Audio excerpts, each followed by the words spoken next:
Imagine for a second that everything you know about the history of human progress is a lie. Not because of a conspiracy, but because of a tragedy so profound it stunted our species for 1,000 years. Common wisdom tells us that we'd be walking on the moons of Saturn by now if it weren't for a single catastrophic night in 48 BC. We've all seen the paintings, the marble columns of Alexandria, the crown jewel of the ancient world, engulfed in orange flames, while Julius Caesar watches from his ship. We're told that in those flames, the collective memory of the human race, hundreds of thousands of scrolls containing the secrets of lost civilizations, the blueprints for steam engines, and the maps of the stars, turn to ash. It's a story of a single villain, a single fire, and a single moment where the lights of the world went out. But it's almost entirely wrong. The real reason the Library of Alexandria burned, and I use that word loosely, is far more terrifying than a Roman soldier's torch. It wasn't a sudden explosion of violence that robbed us of our history. It was something much more mundane, much more modern, and much more likely to happen again. Today, we're going to peel back the soot of 2,000 years. We're going to look past the myths of Caesar, the religious riots, and the invading caliphs to find the truth hidden in the ledgers and the dust. Because the Library of Alexandria didn't just burn, it was murdered. And you might be surprised to find out who held the knife. Part 1. The impossible ambition. To understand what was lost, we have to understand what Alexandria was. Picture a city built of white marble, shimmering under the Egyptian sun, where the Mediterranean Sea meets the Nile.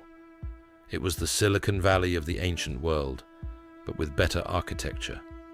At its heart sat the Mausion, the institution of the Muses. This wasn't just a building with some bookshelves. It was a research university, a laboratory, and a think tank. The Ptolemies, the Greek kings of Egypt, had a psychological obsession with knowledge. They didn't just collect books, they hunted them. There's a famous story, and no, you don't have to replay this part. It really happened. The Ptolemies issued a decree that any ship docking in the harbor of Alexandria had to be searched, but they weren't looking for smuggled spices or illegal gold. They were looking for books. If a captain had a scroll they didn't have in the library, the guards would seize it, to take it to the scriptorium, make a copy on high-quality papyrus, and then, here's the kicker, they would keep the original and give the copy back to the captain. They called it the collection of the ships. It was the world's first state-sponsored intellectual piracy. At its peak, the library held between 400,000 and 700,000 scrolls. To put that in perspective, a single scroll could be the length of a modern book. We're talking about the sum total of human thought. The lost plays of Sophocles, the true history of the Persians, and scientific theories that wouldn't be rediscovered for nearly 2 millennia. This was the cloud before the internet. But unlike our digital cloud, this one was made of flammable papyrus. Part 2. The first suspect, the Roman torch now. Let's talk about the fire everyone blames, the Great Fire of Julius Caesar. The year is 48 BC. Caesar is trapped in Alexandria, backing Cleopatra in a civil war against her brother. He's outnumbered, cornered in the royal quarter, and his only way out is to set fire to his own fleet in the harbor to create a diversion. The flames spread from the wooden decks to the dockyards. Traditional history says the fire jumped the walls and consumed the great library. But if you look at the primary sources, the stunner starts to emerge. Caesar himself, in his civil wars, mentions the fire, but conveniently forgets to mention burning down the greatest library in existence. You'd think a guy who loved his own PR as much as Caesar would have mentioned accidentally destroying the world's knowledge. More importantly, scholars like Strabo visited Alexandria decades after Caesar's fire, and They didn't mention a charred ruin. They talked about the Mausoleum as if it were still there. Wait, so if Caesar didn't destroy it, who did? For centuries, historians looked for the next fire. They pointed at the Emperor Aurelian in 270 AD, who leveled the city's royal quarter during a revolt. Then they pointed at the Emperor Diocletian in 297 AD. But even then, the library seemed to persist, like a ghost that refused to leave the halls. Part 3. The War of the Gods. By the 4th century, the vibe in Alexandria had changed. The city was no longer a playground for philosophers. It was a religious powder keg. The rise of Christianity was clashing with the old pagan ways. In 391 AD, Emperor Theodosius I banned pagan worship.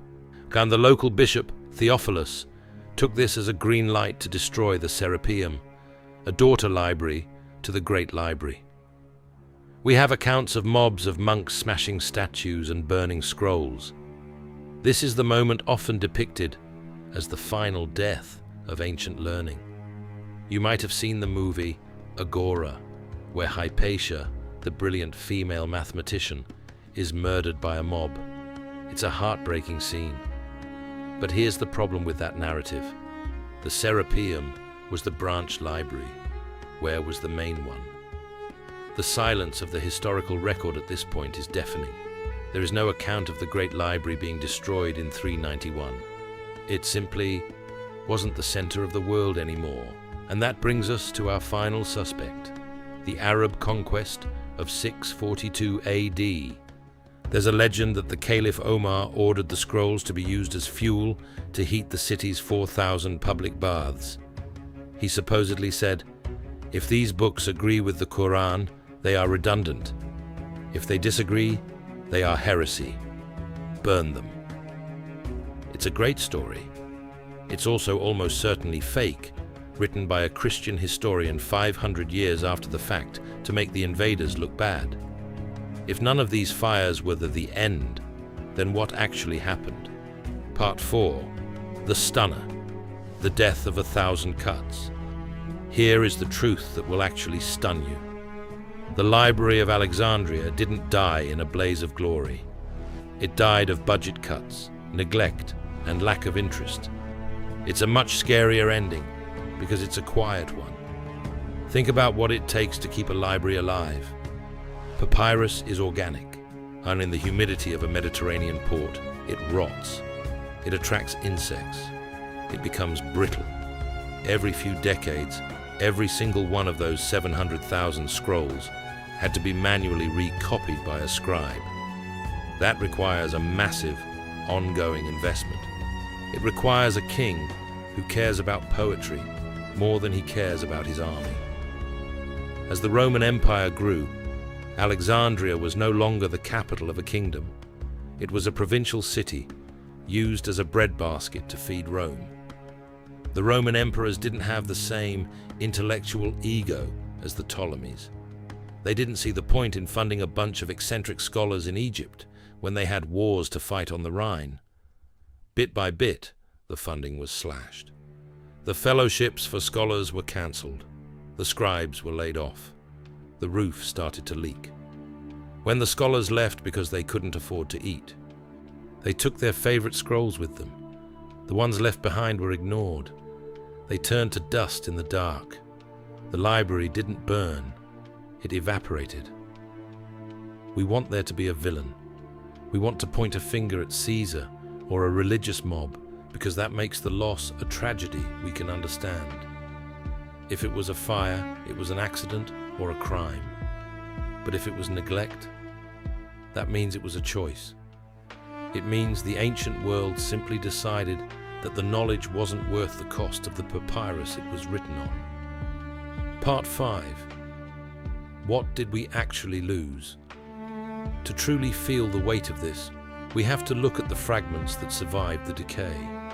We know that Aristarchus of Samos argued that the Earth revolved around the Sun, 1,800 years before Copernicus. His work was in that library. We know that Eratosthenes calculated the circumference of the Earth with startling accuracy, using nothing but a stick and a shadow. We know of Heron of Alexandria, who built a functioning steam engine, the Aeolipili, in the 1st century AD. If that knowledge had been maintained, if the cloud of Alexandria hadn't been allowed to fail, the Industrial Revolution might have happened in 200 AD. We would be a multi-planetary species by now. Instead, we entered what some call the Dark Ages, not because the books were gone, but because the institutional will to read them had vanished. Part 6. The Clockwork Universe. To truly grasp the stunner of what was lost to neglect, we have to look at the machines. We often think of the ancient world as a place of primitive tools, chisels, ox carts, and basic pulleys. But inside the walls of the Mausillon, the future was being built 2,000 years early. Let's talk about Heron of Alexandria. History books usually give him a footnote, but he was essentially the Leonardo da Vinci of the 1st century. Heron didn't just write theories, he built things that shouldn't have existed. He created the first vending machine. You'd drop a coin into a slot, the weight of the coin would tip a lever, and a measured amount of holy water would dispense. Simple, right? But it's the logic that matters, the birth of automated commerce. He designed a programmable robot, a 3-wheeled cart powered by a falling weight that used strings wound around pegs to navigate a preset path. He even built a wind wheel to power an organ, marking the first time in history a machine harnessed the wind to do mechanical work. But his masterpiece was the Aeolipili, or the wind ball. It was a hollow sphere mounted on a boiler. When the water boiled, steam shot out of 2 curved nozzles, causing the sphere to spin at incredible speeds. It was a functioning steam engine. Now ask yourself, why wasn't there an industrial revolution in Alexandria? Why didn't Caesar's legions march across Europe supported by steam-powered supply trains? The answer is as chilling as the library's neglect. They had no reason to build it. The ancient world ran on the cheapest energy source imaginable: human slavery. As long as there was a surplus of enslaved people to do the heavy lifting, a steam engine was nothing more than a wonder, a toy to amuse the elite. The knowledge was there. The blueprints were in the library. But the society didn't value the application. And when the library's funding dried up, those blueprints weren't copied. They were seen as curiosities, not the keys to the future. We didn't lose the steam engine to a fire. We lost it to a society that thought it didn't need it. Part 7. The Great Filter of History. There is a technical reason for the library's disappearance that almost nobody talks about. It's called the transition to the codex. For centuries, everything was written on scrolls. But around the 2nd and 3rd centuries AD, a new technology arrived: the book, or the codex. Books were better. You could flip to a page, write on both sides, and store them more easily. But this transition acted as a great filter. Imagine if every movie ever made on VHS had to be manually re-recorded onto a DVD, or you'd lose it forever. Who decides which movies make the cut? In Alexandria, the archivists were no longer the obsessed Greek kings. They were cash-strapped Roman bureaucrats or religious leaders with very specific agendas. If a scroll contained a play by Aeschylus that was considered too pagan, it didn't get copied into a book. If a scientific treatise on the vacuum was too atheistic, it was left on the shelf to rot. We lost roughly 99% of Greek lyric poetry. We lost the majority of the works of Aristarchus, the man who knew the Earth was a globe orbiting a star. We didn't lose these because someone burned them. We lost them because someone decided they weren't worth the cost of the leather for a new binding. The real reason the library burned is that the world's intellectual curiosity simply narrowed. We stopped wanting to know everything and started wanting to know only what was useful or spiritually safe. Part 8. The Embers in the East. Before we conclude, we have to address the missing scrolls. There is a persistent legend that some of the library's treasures survived. When the scholars saw the writing on the wall, when the funding stopped and the mobs grew louder, they didn't just sit there. They packed their bags. They fled to the east, to places like Antioch, Constantinople, and eventually Baghdad. The embers of Alexandria helped spark the Islamic Golden Age. While Europe was in its so-called Dark Ages, scholars in the House of Wisdom were translating the surviving Greek scrolls into Arabic. This is the only reason we have works by Aristotle and Galen today. They were preserved by people who saw value where the Romans saw only dusty junk. But even then, we are looking at the survivors of a shipwreck. For every scroll that made it to Baghdad, 1,000 more were likely used to light cooking fires in Alexandria, or were recycled to make palimpsests, where the original scientific text was scraped off so a monk could write a prayer over it. We literally wiped away the secrets of the universe to make room for grocery lists and hymns. Part 9. The Mirror of Alexandria. So here we are, 2,000 years later. We look back at the Library of Alexandria, and we feel a sense of tragic superiority. How could they let it happen, we ask? How could they be so short-sighted? But look at our own world. We live in an era of bit rot. Digital photos from 2005 are already disappearing because the file formats are obsolete or the hard drives have failed. The average lifespan of a web page is about 100 days. We are creating more information than any civilization in history, yet we are arguably the most fragile. If our power grid failed tomorrow, how much of our library would remain in 100 years? The Library of Alexandria wasn't a building, it was a social contract. It was an agreement that knowledge, for its own sake, was worth the price of admission. The day that contract was torn up, the day the Ptolemies' descendants decided that taxes and wars were more important than scrolls and stars, was the day the library truly burned. The final reveal, the ghost of the Mousillon. The most stunning part of this story isn't the loss of the past. It's the realization that we are currently living in the Alexandria of the future. We have the steam engines, we have the maps of the stars, we have the collection of the ships in our pockets. But the fire of indifference is always flickering. It's in every library that loses its funding. It's in every archive that is digitized but never backed up. It's in every person who decides that the truth is whatever is most comfortable to believe. The Library of Alexandria didn't die because of a torch. It died because the people of Alexandria stopped being citizens of the world and started being residents of a dying empire. They didn't lose their books. They lost their curiosity. And once that fire goes out, no amount of white marble can keep the darkness away. The epilogue. A final thought. Next time you see a headline about a museum losing its funding or a historical site being repurposed, don't just scroll past.